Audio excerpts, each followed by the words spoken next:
tira o Pokaikura e kaha haratau ana i ngā mahi kapa haka.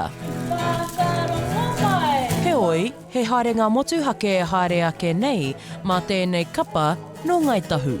Kei te haere mātou ki korea mō tētahi tai openga ko te ingoa ko te Songpa-Gu sister city Baekje Cultural Festival, koina te ingoa o tēnā o ngā tai openga.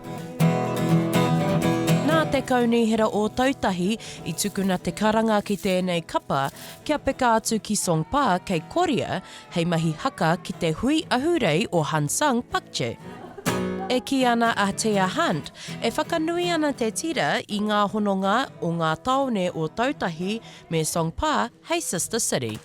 Nā rātou i pātai i tono kia hari i tētahi rōpū no Ngāi Tahu ki te whakangāhau i te opera, ko mātou o Pokaikura te rōpū noiho no tā wāhi. Ngō reira, he mea nui tēnā kia mātou kia tū hei māngai mō Ngāi Tahu, kia tū hei māngai mō Aotearoa Nōhoki ki tēnei o ngā kaupapa.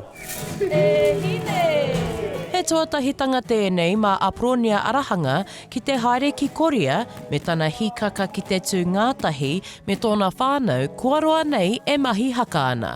Ētahi o ngā waiata kei te mōhio ke te kapa, ētahi kaore rānei, engari nā tō mātou whakangungu, tō mātou tino ū ki tēnei kaupapa me te mōhio he māngai mātou mō tō mātou rohe, tō mātou iwi, kua tino ū ki tērā mahi.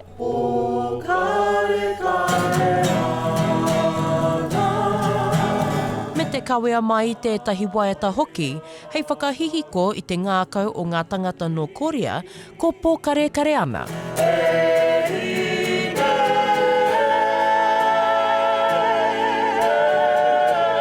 Ki tāku nei mōhio i te wā i tau te pakanga ki Korea, i peka atu etahi hoia, mai Aotearoa etahi hoia Māori, ki reira ki te āwhina, ki te whakapai, i whakaako rātou i tēnei waiata pōkare ana. Haere nei te wā, kua tino pupuri rātou te iwi o Korea ki tēnei waiata.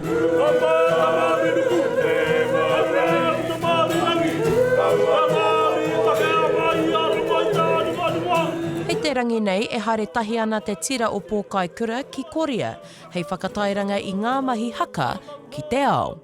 Shakayla Andrews-Alapaki, Tahu News.